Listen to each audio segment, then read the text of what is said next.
പകർന്ന തൈലം പോൽ നിന്നാമം പാരിൽ സൗരഭ്യം വീശുന്നതാൽ. പകർന്ന തൈലം പോൽ നിന്നാമം പാരിൽ സൗരഭ്യം വീശുന്നതാൽ. പഴി ദുഷി നിന്ന ഞെരുക്കങ്ങളിൽ എന്നെ സുഗന്ധമായി മാറ്റിടലേ. പഴി ദുഷി നിന്ന ഞെരുക്കങ്ങളിൽ എന്നെ സുഗന്ധമായി മാറ്റിടലേ. വാഴ്ത്തുമേ എന്റെ പ്രിയനെ ജീവകാലമെല്ലാം ഈ മരുയാത്രയിൽ.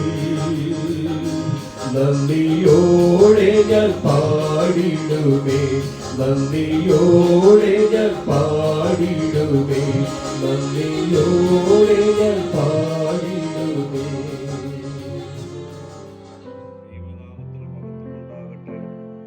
ഇന്നത്തെ പ്രഭാത ധ്യാനത്തിനായി 41 സങ്കീർത്തനം 1 വാക്യം.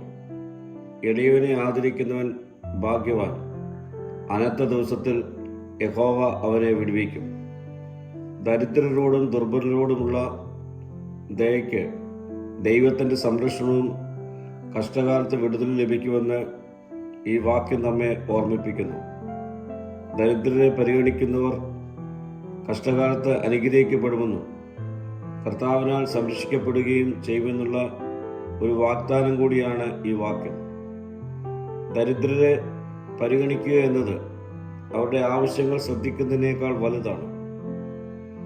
ദുർബലരെ പരിപാലിക്കുന്ന ഒരു ഹൃദയത്തെ ദൈവം വിലമതിക്കുന്നു. മറ്റുള്ളവരെ സഹായിക്കുന്നതിലൂടെയാണ് നാം അനുഗ്രഹം പ്രാപിക്കുന്നത്. മറ്റുള്ളവരെ അവരുടെ കഷ്ടപ്പാടുകളിൽ നാം സഹായിക്കുമ്പോൾ ദൈവം നമ്മെ സഹായിക്കുമെന്നുള്ള ഉറപ്പ് ഈ വാക്യം നമുക്ക് നൽകുന്നു. പ്രിയ സ്നേഹിതരെ, ദരിദ്രരോടുള്ള ദൈവത്തിൻ്റെ ഹൃദയം തിരുവചനത്തിലുടനീളം പ്രതിഫലിക്കുന്നുണ്ട്. ദരിദ്രരോടും രോഗികളോടും പാർശ്വവൽക്കരിക്കപ്പെട്ടവരോടുമുള്ള കരുണ ദൈവം ആവർത്തിച്ച് പ്രസ്താവിക്കുന്നു. നാം ദരിദ്രരെ പരിപാലിക്കുമ്പോൾ നമ്മുടെ ജീവിതത്തെ ദൈവത്തിൻ്റെ ഹൃദയവുമായി ചേർത്ത് വയ്ക്കപ്പെടുന്നു. ഈ നാളുകളിൽ ദരിദ്രരെയും ആവശ്യത്തിലിരിക്കുന്നവരെയും നമുക്ക് സഹായിക്കാം.